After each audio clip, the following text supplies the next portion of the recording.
Bienvenidos a Cesar y la tecnología. Les pido que se suscriban, den me gusta y activen la campanita de notificaciones. Hola, qué bueno encontrarnos de nuevo para otra inmersión profunda. Hoy tenemos un tema que es el corazón de cualquier sistema de audio que se precie, los amplificadores. Exacto, un componente fundamental. Sí, y nos vamos a meter de lleno con las clases más importantes, A, AB y D. Tenemos un análisis súper detallado que nos va a servir de guía, ¿no? Así es, una fuente muy completa que desglosa la tecnología detrás. Perfecto.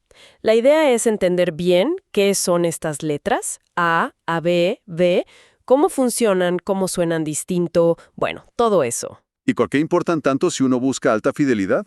Exacto. Y arranquemos con la pregunta del millón. ¿Cómo puede ser que una simple letra defina tanto el sonido, el carácter de un ampli? Es una excelente pregunta para empezar. Dale, pues empecemos por la primera, la clase A. El análisis la llama la búsqueda de la pureza. Suena potente. ¿A qué se refiere? Bueno, le queda bien el nombre. La clave de la clase A es que sus transistores o válvulas están siempre encendidos. Siempre, siempre. Siempre. Conduciendo corriente todo el tiempo. Haya música o no, ellos están ahí, trabajando. Se logra con una corriente de polarización muy alta, para que el dispositivo nunca se apague en todo el ciclo de la onda de audio, los 360 grados. Entiendo, o sea, siempre listos, sin pausa. Suena intenso. ¿Y qué ganamos con eso? ¿Cuál es la ventaja real? La principal ventaja, y es grande, es que elimine por completo la distorsión de cruce. Ah, la famosa distorsión de cruce. Exacto. Ese problemita que aparece en otras clases, como la B, justo cuando la señal pasa por cero y un transistor le pasa la posta al otro. Ahí puede haber una pequeña falla. Una muesca, ¿no? Eso mismo, la clase A, como todo está siempre conduciendo, evita ese momento crítico. La señal es continua, sin esa interrupción. Vale. Cero distorsión de cruce. Ahora, leí que dentro de la clase A hay dos tipos, single-ended y push-pull. ¿Son muy distintos? Son, digamos, dos filosofías para lograr lo mismo. El single-ended, o SI, es minimalismo puro. Muchas veces usa un solo dispositivo para amplificar toda la onda. Uno solo. Sí. Los puristas lo aman por esa simplicidad, una pureza sónica muy directa, dicen, aunque es asimétrico por naturaleza. ¿Y el push-pull? El push-pull usa dos dispositivos, trabajando como en equipo. Uno empuja y el otro tira de la señal. Ah, ok. Esto suele dar más potencia, cancela ciertos tipos de distorsión, curiosamente los armónicos pares, y es menos sensible al ruido de la fuente de alimentación. Linealidad casi perfecta, sin distorsión de cruce. Suena como el ideal, pero, a ver, ¿dónde está la trampa? El análisis habla del dilema de la ineficiencia. Ahí diste en el clavo. Es el gran pero de la clase A. Ajá. Como están siempre encendidos, consumiendo corriente a lo loco, incluso sin señal, bueno, la mayor parte de esa energía se va en calor. Mucho calor. ¿Cuánta energía se pierde más o menos? Mira, la eficiencia teórica máxima ya es baja. Ponele 25-50%. Pero en la práctica andan por el 20-30%. O sea que el 70 u 80% es calor. Exacto. Se desperdicia un montón. Imagínate un motor siempre acelerado. ¡Wow! ¡Qué locura! Y eso debe obligar a diseños muy particulares, ¿no? Totalmente. Necesitan fuentes de alimentación gigantes, súper robustas, para entregar toda esa corriente constante, y disipadores de calor enormes, esas aletas que ves, Sí. para no derretirse. Al final, tenés amplificadores muy grandes, muy pesados y, claro, caros. Son casi estufas que dan música. Mucho calor, peso, costo, pero acá viene lo que más me llamó la atención. El análisis dice que la poca distorsión que tienen es musical. ¿Cómo es eso? ¿Distorsión musical? Es una de las paradojas más interesantes, ¿sí? Y parte de su leyenda. La distorsión de la clase A, aunque bajita, tiene un perfil particular. Predominan los armónicos de orden par, sobre todo el segundo armónico, es decir, el doble de la frecuencia original. ¿El doble? ¿Y eso suena bien? Psicoacústicamente, sí. El segundo armónico es una octava justa. Nuestros oídos lo perciben como algo consonante, natural. No suena mal. Ajá. Al contrario, puede agregar una sensación subjetiva de calidez, de riqueza de cuerpo al sonido. Ah, o sea, ¿no todas las distorsiones son iguales para el oído? Para nada. Es muy diferente de los armónicos impares, el tercero o el quinto, esos que aparecen fuerte cuando un ampli satura, cuando clipea. Esos sí suenan ásperos, disonantes. Claro. Así que en la clase A, esa imperfección técnica, generar armónicos pares, se convierte para muchos en una firma sónica deseable, un defecto que gusta. Qué fascinante esa mezcla de ingeniería y percepción. Bueno, dejemos la pureza caliente y cara de la clase A y pasemos a la AB. El compromiso ubicuo, le dice el análisis. Parece la solución a los problemas de la A, pero ¿cómo? Bueno, para entender la AB, hay que hablar un segundo de la clase B. Dale. La clase B se diseñó buscando eficiencia. Usa 2 transistores en push-pull, uno para la parte positiva de la onda, otro para la negativa. Cuando no hay señal, están apagados. Más eficiente, entonces. Mucho más, sí. Teóricamente hasta un 78.5%. Pero tenía el problema que mencionamos antes, la distorsión de cruce. Esa pequeña falla al pasar por cero, que se nota sobre todo a bajo volumen. Y ahí es donde la AB mete la A, ¿no? Justo. La clase AB es una solución muy ingeniosa. Mantiene el push-pull de la B, pero les da una pequeña corriente de polarización constante a ambos transistores. No tanta como la clase A. No, no tanta. Solo lo suficiente para que ambos estén siempre un poquito encendidos. Así eliminan esa zona muerta del cruce por cero. Es como mantener el motor regulando bajito, ¿viste? Para que no se pare. Ah, entonces funciona como un híbrido, como clase A bajo volumen y B a alto volumen. Exactamente así. A niveles muy bajos, la señal se mueve en esa zona donde ambos transistores conducen y opera en clase A pura. ¡Qué bueno! Cuando la música pide más potencia, la señal crece y la operación pasa suavemente a clase B, donde cada transistor maneja su mitad de forma más eficiente. O sea, lo mejor de dos mundos. Se podría decir que sí. Combina la linealidad de la clase A bajos niveles, que es donde más se notaría la distorsión de cruce, con la eficiencia de la clase B cuando necesitas potencia. Tiene lógica. Sacrifica un poco de eficiencia respecto a la B, pero gana mucho en calidad a bajo volumen. Por eso se hizo tan popular, calculo. Sin duda. Es un equilibrio fantástico entre sonido, eficiencia y costo. Su calidad puede ser muy cercana a la clase A, pero con eficiencias mucho mayores, del 50 al 65%, más o menos. Mucho más práctico. Claro, permite amplis potentes sin ser monstruos carísimos como los clase A. Ha sido el caballito de batalla del hi-fi por décadas y con razón. Análisis insiste mucho. La D no es por digital. ¿Cuánta gente cree eso? Es fundamental aclarar eso de entrada, ¿sí? La D es solo la letra que sigue. Es un amplificador de conmutación. Y aunque puede manejar señales digitales, su principio es analógico. Funciona de una forma totalmente distinta a la A y la AB. Ok, conmutación. ¿Qué es lo que conmuta? ¿Cómo funciona? A ver, en lugar de que los transistores varíen su conducción para seguir la onda de audio, la clase D convierte la señal analógica en un tren de pulsos. ¿Pulsos? Sí, pulsos de alta frecuencia. Imagínate un interruptor que prende y apaga cientos de miles de veces por segundo. La altura de esos pulsos es fija, máxima potencia o cero, pero el ancho de cada pulso prendido varía según la amplitud de la señal de audio en ese instante. O sea, pulsos más anchos para sonidos más fuertes. Exacto. Eso se llama modulación por ancho de pulso, PWM. Se logra comparando la señal de audio con una señal de referencia de muy alta frecuencia, como una onda triangular o diente de sierra. Entiendo la idea. Pulsos de ancho variable. ¿Y cómo se relaciona eso con la famosa eficiencia de la clase D? La clave es cómo trabajan los transistores, usualmente MOSFETs. Actúan como interruptores casi perfectos, o están totalmente encendidos, conduciendo mucha corriente pero con casi cero voltaje a través de ellos. O totalmente apagados. Exacto, con voltaje pero sin corriente.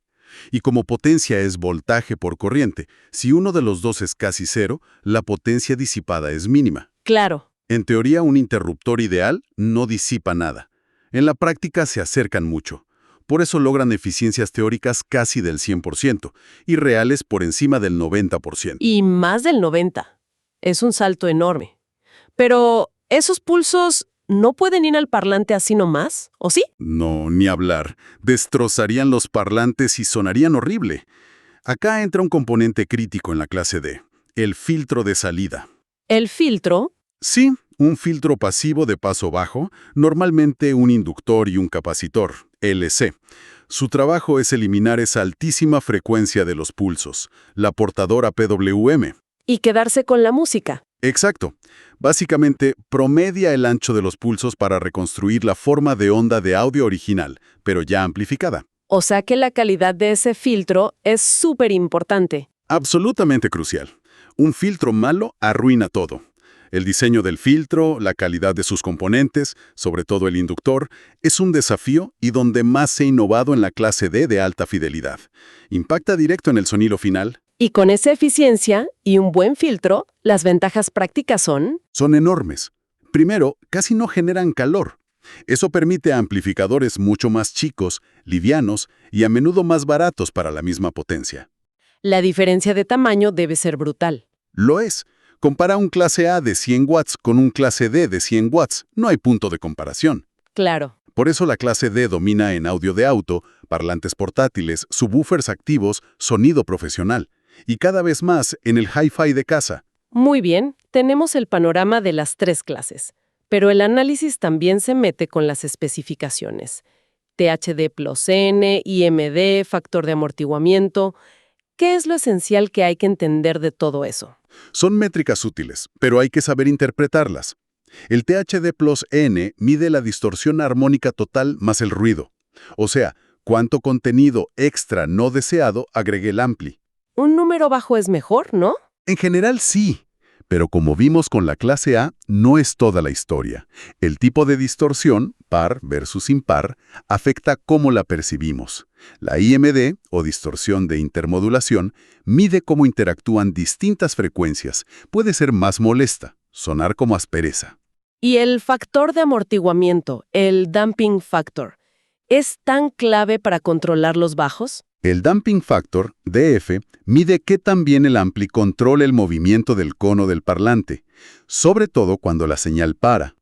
Un DF alto ayuda a tener bajos más secos, definidos. ¿Y es importante que sea altísimo? Es bueno que sea alto, significa baja impedancia de salida del ampli, pero a veces se exagera su importancia. El propio cable del parlante tiene resistencia y limita el DF que realmente ve el parlante. Más que un número estratosférico, importa que el ampli pueda entregar corriente sin problemas en impedancias bajas. Entendido. ¿Y la relación señal-ruido, SNR? Esa es más directa. SNR mide qué tan fuerte es la música comparada con el ruido de fondo del propio amplificador, ese siseo o zumbido. Más alto es mejor. Claro. Se mide en decibeles. Para hi-fi, más de 100 decibeles es un buen objetivo. Un SNR alto te deja escuchar los detalles más chiquitos sobre un fondo negro, silencioso. Perfecto. Otro punto interesante. Vintage versus moderno. ¿Qué diferencias clave hay, más allá de los años? Es una comparación interesante. Los equipos vintage, ponele de los 70s, 80s, solían ser robustos, grandes, con componentes discretos, fáciles de reparar relativamente. Ajá. El gran tema es el envejecimiento. Los capacitores electrolíticos se secan, pierden capacidad, necesitan un recapping, un reemplazo, para sonar bien. Eso sí, muchos tenían etapas de fono excelentes. ¿Y los modernos? Tienden a ser más compactos, usan montaje superficial, SMD, lo que complica mucho repararlos a mano, pero suelen medir mejor por el mismo dinero ajustado por inflación. Menos ruido, menos distorsión. Y más conectados, supongo. Claro, traen entradas digitales, streaming, Bluetooth. Además, los componentes evolucionaron. Los transistores MOSFET fueron clave para la clase D. Los capacitores de película mejoraron mucho el sonido en la ruta de señal. Y hablando de componentes clave, las fuentes de alimentación. El análisis compara lineal, LPS, versus conmutada, SMPS. Parece que hay mitos ahí. Totalmente. Es un punto súper importante y con mucha confusión.